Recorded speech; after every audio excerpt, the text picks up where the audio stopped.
It was a quiet morning in the heart of a small suburban neighborhood, the kind of place where everyone knew everyone else. Neighbors exchanged polite waves, children played on front lawns, and the scent of freshly brewed coffee lingered in the crisp air. But behind one neatly trimmed hedge, a storm was brewing that no one could have predicted. The Johnsons had moved into their modest home 6 months earlier, thrilled to finally have a place they could call their own. It wasn't fancy, but it was theirs, a cozy house with a small garden where their kids could play. They'd worked hard for this, overcoming hurdles that only seemed to stack higher for people like them. Yet, their determination had paid off, and for a while, life felt like it was finally settling into place. Then, the letters began arriving. At first, they were just terse notes slipped under the door. Mow the lawn or face penalties. Trash bins left out too long. No loud music after 7 p.m. The messages were signed with a curt management, but everyone knew who it was: the landlord. A middle-aged man with a sharp tongue and an air of superiority, he rarely interacted with tenants unless it was to enforce rules or collect rent. The Johnsons weren't the only family in the building, but somehow, the rules seemed to apply to them in a way they didn't to others. Neighbors threw barbecues that ran late into the night, no letters. Someone's dog tore up the communal garden, no reprimand. It didn't take long for the pattern to emerge, and the Johnsons couldn't ignore what was glaringly obvious. They were being singled out. "Maybe it's just a misunderstanding," whispered Mrs. Johnson to her husband one night as they sat in their small living room, the kids asleep upstairs. "If we're extra careful, maybe it'll stop." Her voice was hopeful, but there was an undertone of doubt she couldn't quite hide. Her husband frowned, the weight of the situation etched into his features. "We've been careful, haven't we? This isn't about the lawn or the trash bins. This is about us." And he was right. The notes escalated. What started as warnings turned into fines. Then came the inspections, always unannounced, always intrusive. The landlord's visits became more frequent, and his disdain was thinly veiled. "You people need to learn how to respect a property," he sneered during one visit, his eyes scanning the spotless kitchen as if looking for something to criticize. The breaking point came one cold November evening. A formal eviction notice was delivered, citing violations of the lease agreement. The family was given 30 days to pack up their lives and leave. No specific reason was listed, but everyone knew what this was really about. That night, as they sat together at the dining table, a heavy silence hung in the air. The kids, too young to fully understand the weight of the situation, played quietly in the corner. Mrs. Johnson wiped a tear from her cheek, her voice trembling as she asked, "What do we do now?" Her husband leaned back in his chair, his eyes filled with a mix of sorrow and determination. "We fight," he said quietly. "If he thinks he can push us out because of who we are, he's got another thing coming." But what could they do? How could a family with limited resources take on someone who seemed to hold all the power? It felt like a David and Goliath battle, one they weren't sure they could win. What they didn't know was that their story was about to take an unexpected turn. Someone in the neighborhood had been watching, quietly taking note of the injustices. A plan was forming, one that would change everything, not just for the Johnsons, but for the entire community. And so, with their backs against the wall, the Johnsons prepared to stand up for what was right. But the road ahead would be anything but easy, and the landlord. He was about to learn a lesson he'd never forget. The days following the eviction notice were a blur of frustration, fear, and hurried phone calls. The Johnsons consulted friends, scoured the internet for advice, and even sought legal counsel. But every avenue seemed to lead to the same conclusion: the landlord was technically within his rights. That word, technically, felt like a slap in the face. It wasn't about the law, it was about the intent behind it. "Maybe we should just leave," Mrs. Johnson suggested one evening as they sat together on the worn-out couch. Her voice was quiet, almost defeated. "The kids don't deserve this stress. We can start fresh somewhere else." Her husband shook his head firmly. And let him win? Let him do this to someone else after us? No, we can't. This isn't just about us anymore. The resolve in his voice was unshakable, but the weight of his words was heavy. Standing up to the landlord wasn't just about justice, it was about survival. They didn't have the money to fight a lengthy legal battle, and moving meant uprooting their children, leaving behind the community they'd worked hard to be part of. Meanwhile, the landlord's visits became more frequent. He'd show up unannounced, clipboard in hand, pointing out supposed violations, peeling paint on the porch railing, a crack in the sidewalk, a misplaced potted plant. The accusations were petty, almost laughable, but each one felt like another stone added to the growing pile of burdens. The neighbors started to notice. At first, they whispered among themselves, unsure of what was happening. Then, slowly, stories began to emerge. The landlord had done this before, it seemed. Other families, mostly ones who looked like the Johnsons or came from similar backgrounds, had been forced out in the past. One neighbor, an elderly woman with kind eyes and a soft voice, knocked on their door one afternoon. "I've lived here for over 20 years," she said, sitting at their kitchen table and cradling a cup of tea. "He's been running people out for as long as I can remember. But you're the first family I've seen stand your ground." Her words lit a spark. The Johnsons began talking to other neighbors, piecing together a history of harassment, manipulation, and injustice. The stories were eerily similar: unexpected fines, baseless inspections, sudden eviction notices. It was a pattern, one that couldn't be ignored. But knowing the truth and proving it were two very different things. The landlord was careful, never leaving a paper trail that could point to discrimination. Everything was cloaked in plausible deniability, a web of technicalities designed to protect him.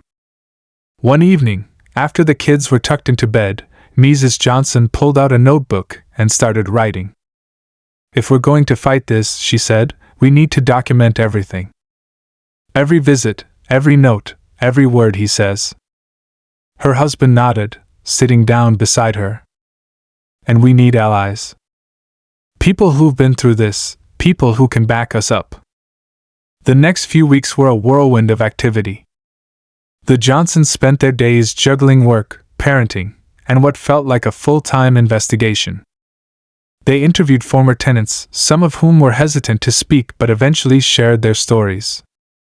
They gathered copies of eviction notices, receipts for fines, and any other scraps of evidence they could find. And then, something unexpected happened. A young man who lived a few houses down approached them one morning. He was a freelance journalist, he explained, and he'd been following their story. "This needs to be exposed," he said. "People need to know what's happening here." At first, the Johnsons were hesitant. Going public felt risky, like inviting more trouble into their lives. But as the journalist shared his vision, a carefully crafted article that would highlight not just their struggles but the broader issue, they began to see the potential.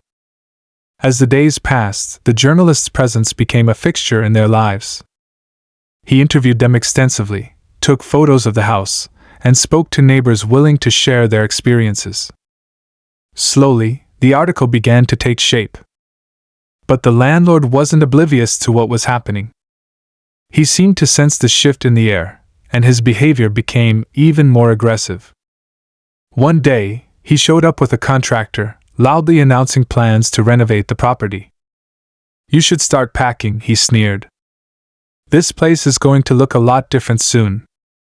The tension was palpable, but the Johnsons stood their ground. They were no longer just a family fighting to keep their home, they were a symbol of resistance, a rallying point for a community that had been silenced for too long. What they didn't know was that their fight was about to take an even more dramatic turn. Late one night, as the family sat in the dimly lit living room, poring over documents, their doorbell rang. Standing on the porch was a woman they didn't recognize, holding a manila envelope. "I used to live here," she said softly, her eyes glistening with unshed tears. "I think I can help you." And just like that, the Johnsons realized they weren't alone. Their fight was no longer just their own, it was part of something much bigger. But as the pieces of the puzzle began falling into place, they couldn't shake the feeling that the landlord wouldn't go down without a fight. What would he do next? And would they be ready for it? The answers remained just out of reach, a shadow on the horizon of their growing determination. The envelope that the woman handed the Johnsons was thick and heavy, filled with documents and photos. Inside was proof, a trove of receipts, photographs, old eviction notices, and sworn statements from former tenants who had been driven out of the neighborhood. It was like a mosaic of injustice, laid out before them. The woman explained that she had lived in the building years ago, back when she was just starting her family. "I never knew what was happening at the time," she said, her voice trembling, "but when I saw what was going on with you, it all clicked. I had to come forward." The Johnsons flipped through the documents, their hands shaking. It was overwhelming, seeing everything laid bare. And yet, it was the missing piece they needed. Armed with this evidence, they contacted the journalist, who immediately began digging deeper. He reached out to local civil rights organizations, lawyers who had been challenging housing discrimination for years, and experts on landlord-tenant disputes. Together, they started building a case. Meanwhile, the landlord seemed unfazed. If anything, his behavior became more erratic. He began visiting the building several times a day, pacing back and forth like a caged animal. The tenants reported seeing him muttering to himself, slamming doors, and aggressively pointing at the walls, checking paint colors, cracks in the sidewalk, and even grass blades out of place. It was as though he were trying to force the evidence of their alleged violations into existence. The neighbors started to take notice, too. Small groups began forming around the building, their faces pinched with worry and determination. Some were elderly residents who had been in the building for decades, others were newer tenants who had no idea what they were stepping into. But one thing was clear, the whole neighborhood was on edge. The Johnsons spent hours each day reviewing their evidence, talking to neighbors, compiling their findings. It was exhausting, but they couldn't afford to back down now. They had children to think of, a future that depended on justice and fairness. With every new piece of information they gathered, they felt more resolute. But there were moments when doubt crept in. What if this wasn't enough? What if they couldn't win? One evening, Mrs. Johnson met with a young woman in the neighborhood who had just moved in a few weeks earlier. The woman explained that she and her partner had been having trouble with the landlord, too. He'd accused them of hosting noisy parties and violating quiet hours, though no one else in the building had ever received a warning. "We've been documenting everything, too," she said, showing Mrs. Johnson pictures of parked cars and recordings of noise complaints that occurred on the same days. "I didn't think it would help, but after hearing about your situation, it feels more important." Mrs. Johnson took a deep breath, feeling grateful for the support. "Every little bit helps," she said. "You're doing the right thing." At the same time, the lawyer they hired started to dig into historical records for the building. He discovered a pattern of discrimination that stretched back decades. Old newspaper articles, city records, and historical housing data all pointed to discriminatory practices against minorities in the area, going back to the 1950s. It was a shock, but it also tied into the timeline of current events. The landlord's behavior seemed to fit a pattern that had been entrenched in the neighborhood for generations. The landlord, however, was growing more unpredictable. He doubled down on his tactics, bringing in extra staff to monitor the building and carry out inspections. He even began installing security cameras without permission, watching the tenants with a constant glare. It felt oppressive, invasive. But instead of cowing the residents, it seemed to stiffen their resolve. The Johnsons' children began to pick up on the tension in the air. Their eldest daughter, usually cheerful and bubbly, grew quieter, more withdrawn. Their youngest son, usually rambunctious and full of energy, seemed prone to temper tantrums. Mrs. Johnson noticed these changes and worried about the toll all of this was taking on her family. But each time she looked at her husband, who was more determined than ever, she felt a renewed sense of strength. Late one night, as the family sat in the living room, huddled over their documents, they heard a commotion outside. It was loud, aggressive voices raised, doors slamming. The landlord was having an argument with a young couple down the hall. The Johnsons couldn't make out the details, but they saw the man gesturing wildly, his face red with anger. The couple was trying to remain calm, their voices barely audible over his yelling. For the first time, the Johnsons realized they weren't just fighting for themselves, they were part of a broader struggle, one that seemed to be taking on a life of its own. It was frightening, exhilarating, and above all, empowering. They began to see their situation through a different lens, not as something they had to endure but as a call to action. Over the next few weeks, the pressure intensified. The journalist's story was published, detailing the history of discrimination in the neighborhood and the current plight of the Johnsons. It went viral almost overnight. The local news stations picked up the story, interviews with the Johnsons and neighbors aired, and soon, the whole city was talking about the situation. Support poured in from unexpected corners: local schools, community organizations, churches, activists, and even people who had never met the Johnsons before. The outpouring of support was overwhelming. The landlord, however, responded with a mix of rage and desperation. He began sending out letters to local media outlets, denouncing the story as fabricated and untrue. He threatened lawsuits and even went so far as to accuse the Johnsons of defamation. But every time he spoke, it seemed to only fuel the fire. More people began joining their cause. One day, a local politician reached out to the Johnsons. He'd been following the story and wanted to help. He offered to hold a public forum where residents could share their experiences and voice their concerns. The Johnsons agreed, and within days the forum was packed. Hundreds of people showed up, filling the room to capacity. Neighbors told their stories, shared their frustrations, and supported each other. It was raw, emotional, and deeply moving. The landlord attended the forum, his face set in a stone mask. He didn't say much, just stood at the back of the room, glowering at the crowd. But as the evening wore on, it was clear that he was losing control. The crowd's passion and unity were infectious, and even he couldn't ignore the energy in the room. For the Johnsons, seeing their neighbors come together was a powerful reminder of why they were fighting. It deepened their commitment, made the sacrifices they were making feel worthwhile. And yet, the stakes were higher than ever. The landlord seemed cornered, desperate. But instead of showing weakness, he seemed more determined than ever to push back, using his connections and resources to defend his actions. As the story reached its boiling point, the Johnsons couldn't help but wonder how it would end. Would they win this fight, or would the landlord prevail? It was impossible to predict, but they were more committed than ever to seeing it through.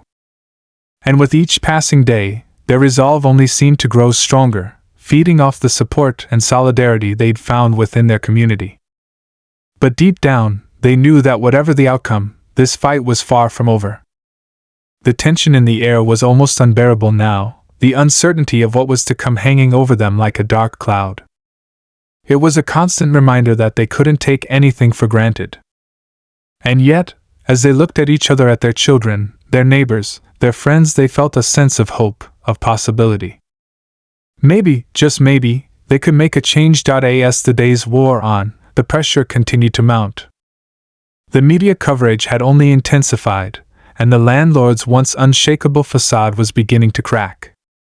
The more he tried to cover his tracks, the more people exposed the layers of deceit he had buried beneath his business dealings. The emails and text messages he had sent to other tenants, threatening them with eviction if they didn't comply with his demands, were now being shared publicly. The walls around him seemed to be closing in. The Johnsons, though they felt the weight of the battle more each day, couldn't back down now. They spent sleepless nights combing through legal documents, preparing for the inevitable showdown. Every time they thought about giving up, they would remind themselves of the faces of their neighbors, some in tears, others with quiet, determined expressions. These weren't just names in a case anymore, they were people they had come to care about deeply. But as their resolve solidified, so did the landlord's desperation. He had always been a man of power and influence in the neighborhood, a figure that few dared challenge.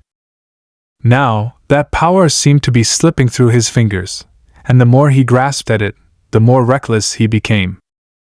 He'd already made several attempts to intimidate some of the tenants, including showing up unannounced at their doors, berating them, and warning them to stay quiet. Those who stood up to him, however, found the courage to speak out. The landlord's threats started to lose their bite as the community began to realize that their collective voice was far stronger than any single attempt to break them down. One afternoon, as Mrs. Johnson was walking home from the grocery store, she noticed something out of the corner of her eye. A car parked just outside the building, its windows rolled up, the engine running. The driver sat motionless, staring ahead. Mrs. Johnson's heart skipped a beat. She had seen that car before. It belonged to one of the landlord's associates. She had no doubt that someone was watching her, waiting for an opportunity. The hairs on the back of her neck stood up, and she quickened her pace, but the feeling of being hunted lingered. Later that evening, as the family gathered around the table for dinner, they received a letter. It was handwritten, the ink slightly smudged. The landlord had sent it himself, though the handwriting was shaky, almost frantic. It threatened legal action, accusing them of harassment and extortion. The letter warned that the media coverage had gone too far, that the family had overstepped their boundaries, and that if they didn't stop this unwarranted attack on his character, they would face the consequences.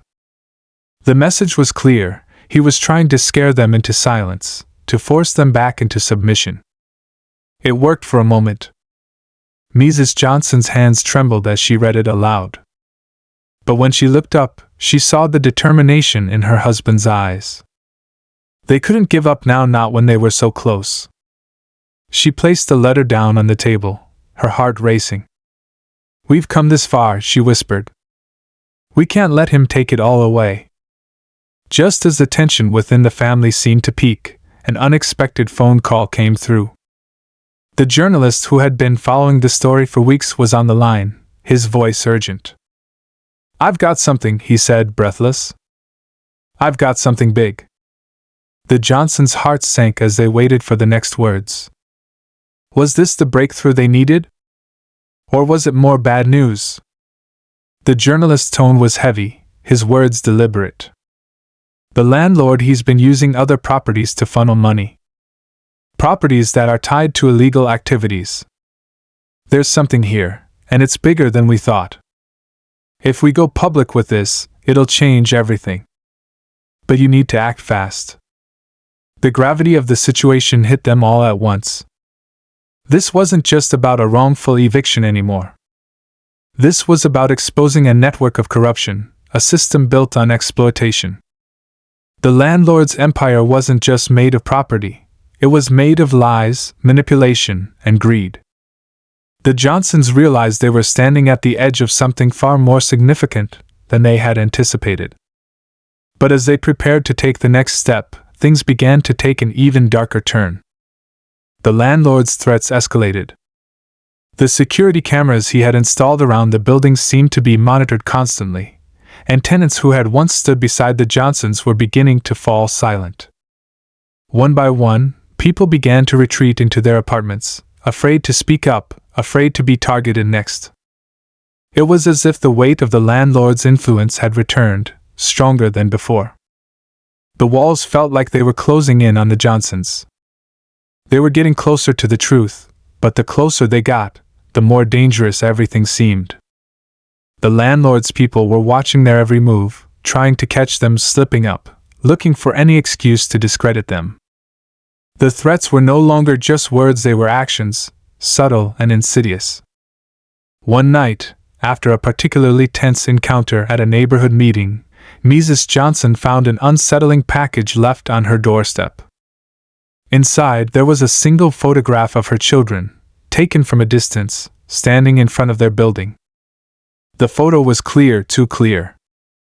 It was a chilling reminder that someone was always watching, always waiting for the right moment to strike. The message was unmistakable. This wasn't just about the eviction anymore. This was personal. The landlord wasn't just protecting his business, he was protecting something far darker, and he was willing to do anything to keep it hidden. As the tension reached a boiling point, the Johnsons realized they couldn't keep running, couldn't keep hiding. It was now or never. The story they had been building had become a ticking time bomb, and the landlord, cornered and desperate, was ready to fight back in ways they hadn't anticipated.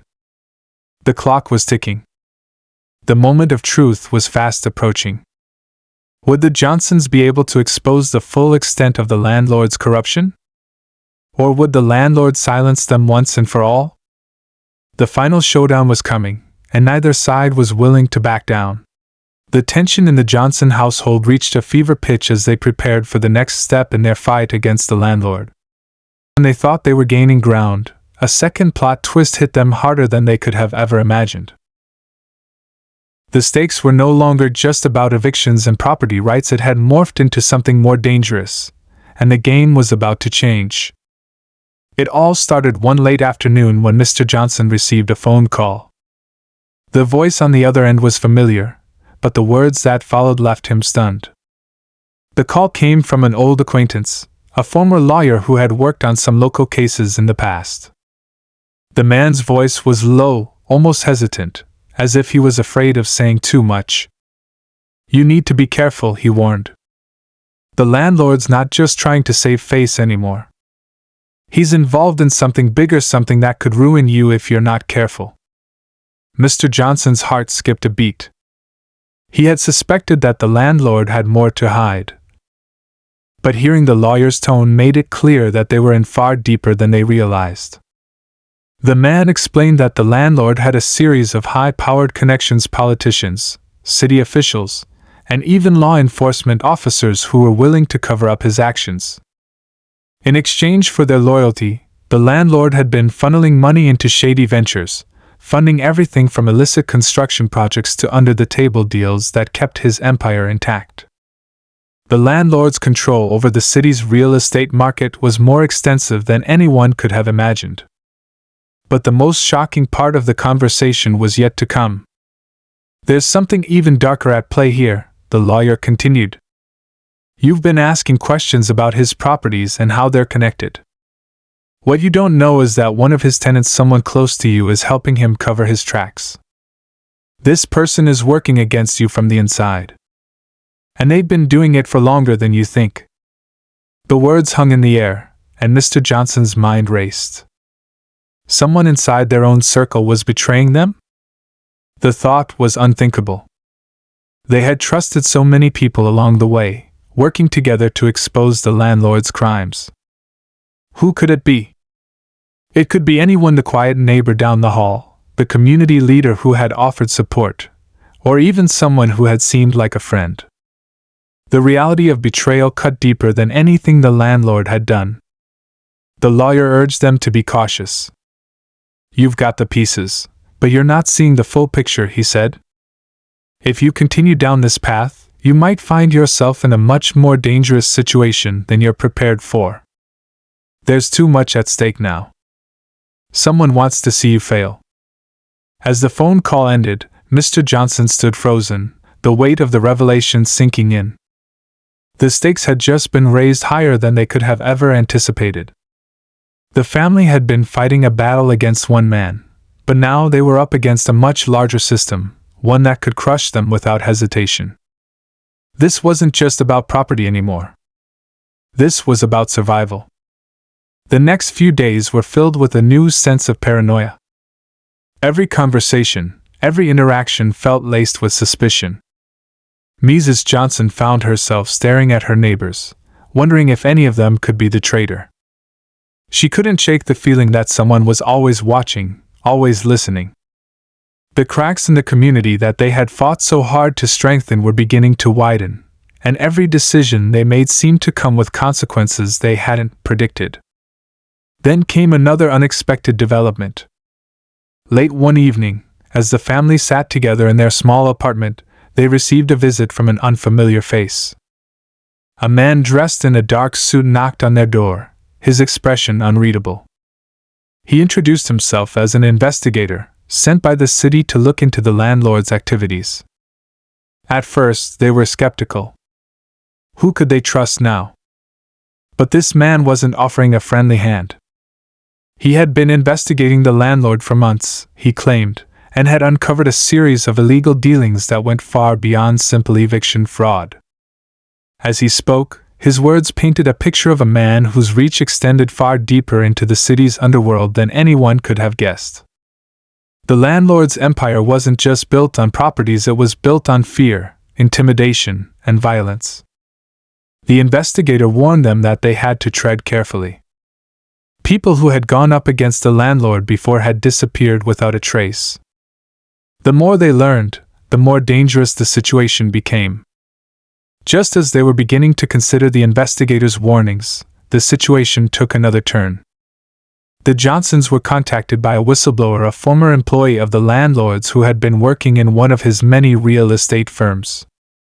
The person, nervous and trembling, claimed to have evidence that could take down the landlord for good. But there was a catch. The whistleblower refused to meet in person. Instead, they insisted on communicating only through encrypted messages, afraid that their identity would be discovered. As the family received the encrypted files, their anticipation grew. What secrets could this whistleblower have? But when they opened the files, their faces drained of color. The evidence wasn't just about illegal construction practices or the landlord's shady dealings, it was much darker. Hidden among the documents was a list of names, people who had been bought off or silenced. The names weren't just of ordinary people.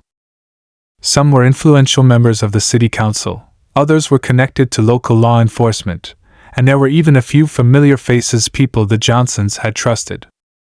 The realization hit them hard. The web of corruption was far more intricate than they could have imagined, and their fight was no longer just against a single man, but against an entire system designed to protect him. With the walls closing in, and the web of lies tightening around them, the Johnsons were faced with a choice they hadn't expected. Could they continue to fight, knowing that the people they had trusted might be the ones working against them? Would they risk everything to expose the truth, even if it meant putting themselves and their family in grave danger? The tension was unbearable, and the story was far from over. As they prepared for what would come next, one thing was clear: the landlord's hold over their lives had grown far stronger, and the road ahead was more treacherous than they could have ever imagined. Would the truth come to light, or would they fall victim to a system far more powerful than they ever realized?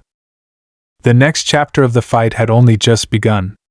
The night had fallen heavy with tension as the Johnsons sat around their small kitchen table, the weight of everything they'd uncovered pressing on their minds. The evidence from the whistleblower was clear: everything the landlord had been involved in, every person he had corrupted, was now exposed. The documents were encrypted, but the investigator had decrypted them and confirmed their authenticity. It was time to make their move. But the uncertainty of who they could trust kept them on edge. They were so close to bringing the landlord down, yet so much could go wrong. The family knew they had one final shot, one last chance to expose the truth before it was too late. It was a race against time. Every day they waited, the landlord grew more dangerous, his influence more uncontrollable. The Johnsons decided to hold a press conference. They had the evidence, and they had no choice but to expose it to the public. The media was the only way to force the landlord's hand. Word spread quickly, and the conference room was filled with reporters eager to hear what the family had to say. As they stepped in front of the cameras, Mr. Johnson's heart raced. This was it, there was no turning back. But just as he began to speak, a surprising figure entered the room. It was the investigator who had been working with them, the one who had warned them about the dangers they faced. He was walking towards them, looking grim and determined. For a split second, the family wondered if he was here to help or stop them. He stopped in front of the podium and pulled out an envelope. "I've been working on this for months," he said quietly, his voice steady but filled with urgency. "But there's something you don't know. Something that changes everything." The crowd fell silent as he handed the envelope to Mr. Johnson. Inside was a single document, and when Mr. Johnson's eyes fell on it, the room seemed to spin. It was an official letter from the city's legal department, signed by several high-ranking officials. The contents were damning. There was a clause in the landlord's lease agreements that, if followed to the letter, gave him the right to evict tenants without legal recourse under certain conditions. But that wasn't the most shocking part. The real bombshell was that the landlord had an ironclad legal defense that the family could not break. The investigator explained in a low voice that the landlord had been preparing for this day for years. The family's efforts to expose him had inadvertently played right into his hands. His real power lay in the legal loopholes he had woven into the system, ensuring that no matter what evidence the Johnsons presented, it would be nullified in court. He had the system rigged, and the family had unknowingly walked straight into his trap. But the investigator wasn't done. "There's still hope," he said, his voice firm with conviction. "I've been gathering information from the inside, and there's one more thing that no one knows about. The landlord has a weakness, a massive one. It's in the hands of someone very close to him." The tension in the room reached a boiling point. Who could this person be? The moment hung in the air, pregnant with anticipation. The investigator continued, "The landlord has a hidden asset, something that he's tried to keep buried. But there's someone who knows it all. A former associate of his, someone he betrayed years ago."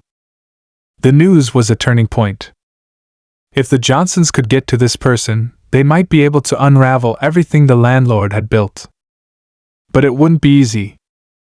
The family needed to act quickly, or they risked losing everything. The next few hours were filled with frantic phone calls and plans. The investigator led them to an old office building on the outskirts of town, where the former associate was rumored to be hiding. The family followed his lead, keeping a careful eye out for any signs that the landlord's men might be lurking in the shadows. As they approached the building, they saw the dim light of a single office flickering from within. Mr. Johnson hesitated for just a moment. This was it, the final step. If they could get this person to talk, everything could be exposed. If not, they were out of options. They knocked on the door. The figure that opened it wasn't who they had expected. Instead of an older, grizzled ex-business partner, the person in front of them was much younger, too young to have been involved in anything dangerous. It was a woman, no older than 30, with dark, wary eyes. Her expression was cautious, but there was something in the way she looked at them that felt like recognition. "Why are you here?" she asked, her voice a mix of curiosity and fear. "We know about the landlord," Mr. Johnson said quietly. "We know everything. And we need your help." The woman's eyes widened, but she didn't speak for a long moment. Then, finally, she stepped aside. "Come in," she whispered, her voice tight. Inside, the woman explained everything. She had once been the landlord's most trusted ally, working alongside him in his most dangerous ventures. But as time went on, she began to see the real man behind the public image. She had seen firsthand the cruelty, the manipulation, and the deals that had destroyed people's lives. The most shocking part? She had helped him cover up multiple murders, people who had crossed him and were silenced before they could expose his crimes. She had walked away from it all when she realized the monster he had become, and now she was hiding, trying to bury the past. It was a chilling revelation. The landlord wasn't just a criminal businessman, he was a murderer. And the family had unknowingly walked into a deadly game that was far bigger than they had imagined. But the woman had one final piece of information, something that would completely flip the script. "There's a file," she said, her voice barely above a whisper. a file that could destroy him completely. But it's not in the city. It's in a safe deposit box, in a bank overseas. At that moment, everything changed. The landlord's empire was more powerful than ever, but there was still one key to bringing him down. The final piece of the puzzle was out of reach for now. And so, as the Johnsons left that office building, they knew the fight was far from over. They had uncovered one truth, but it had led to even greater dangers. The story didn't end with this victory. It was only the beginning of the final chapter, the one that would change everything. The family's minds raced with the revelation. The safe deposit box was the key to unraveling everything, the final piece of the puzzle that would bring the landlord down once and for all. But there was one massive obstacle: the box was located overseas, and retrieving it wouldn't be easy. With the landlord's connections running deep, it was a dangerous mission to undertake. For the first time in months, though, the Johnsons felt a sense of hope.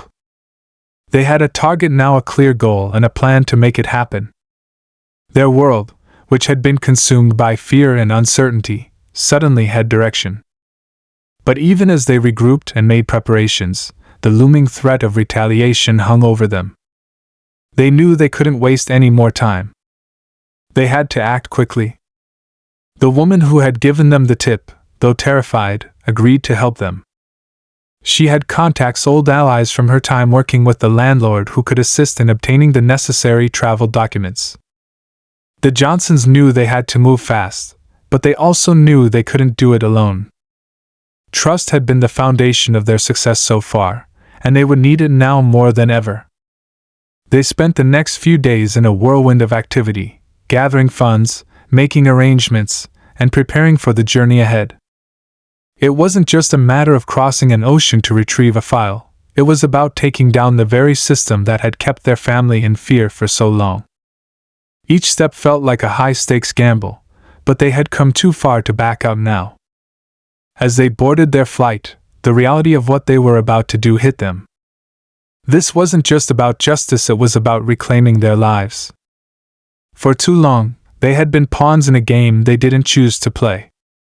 But now, they had the power to turn the tables. The flight was long, and the journey was fraught with tension. There were moments when they wondered if they were making a mistake, if their actions would ultimately lead to more pain than relief. But they pushed those doubts aside. They couldn't afford to hesitate. When they finally arrived in the foreign city, the weight of the mission seemed even more daunting. They were in unfamiliar territory, surrounded by strangers in a city that didn't know their names. The stakes had never been higher. But they had come this far, and they weren't going to turn back now. The woman led them through a maze of back streets and hidden alleyways, where the air was thick with uncertainty. Finally, they arrived at a small, nondescript building that appeared to be little more than an abandoned warehouse. She assured them this was where they would meet the contact who could unlock the safe deposit box for them. As they entered the building, they were met by a man whose appearance immediately set them on edge. He was tall, with sharp features and an expression that was as cold as the air around them. He didn't say much at first, merely nodded in acknowledgement, then led them to a secure room. The Johnsons could feel their nerves tightening as they realized how dangerous this moment was. The man gestured to a dusty table in the corner. "This is it," he said quietly, his voice low and uninviting. The Johnsons knew they were moments away from either everything falling into place or everything falling apart. The man unlocked a briefcase and handed it to them, its contents wrapped in a thick layer of plastic. Inside, nestled between layers of protection, was a folder. The Johnsons' hearts raced as they carefully removed it. It was thinner than they had expected, but the weight of it was palpable. Inside, they found a series of documents, old contracts, names of powerful individuals, and most importantly, a list of transactions that linked the landlord to several criminal organizations. There was more than enough evidence here to bring him to justice. But just as they were about to leave the building, their world came crashing down once again. The door burst open, and a group of men stormed in. They were armed, their eyes cold with purpose. The landlord's men had found them. The trap had been sprung. The Johnsons froze, realizing they had walked straight into the heart of the lion's den. It was a standoff now surrounded, with no way out. The leader of the group stepped forward, a sneer on his face.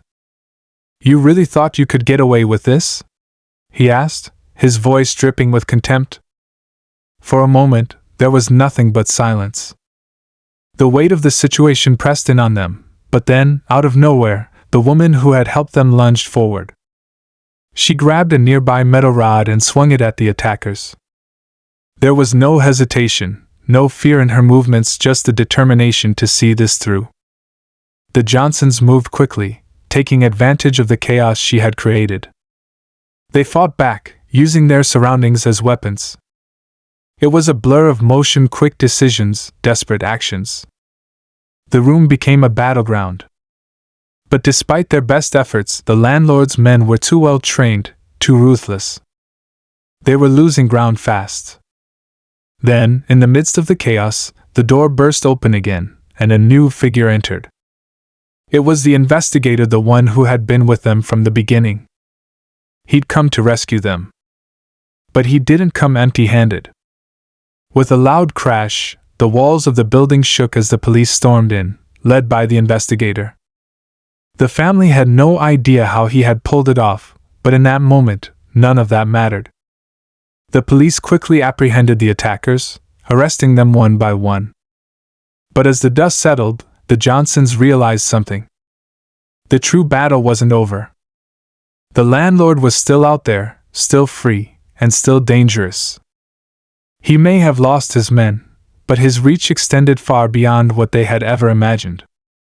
The documents were turned over to the authorities, but the landlord's empire didn't crumble overnight. It would take time, months, maybe even years, for the full extent of his crimes to come to light.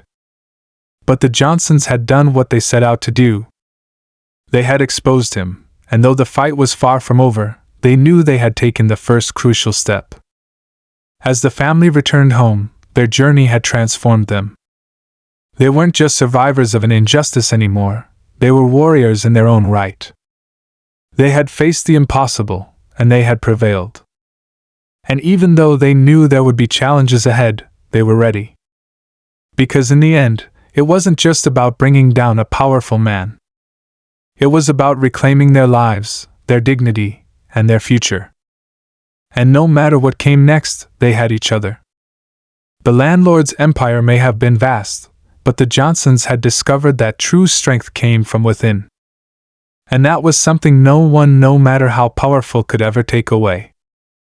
The story was far from over. But this chapter, at least, had reached its end.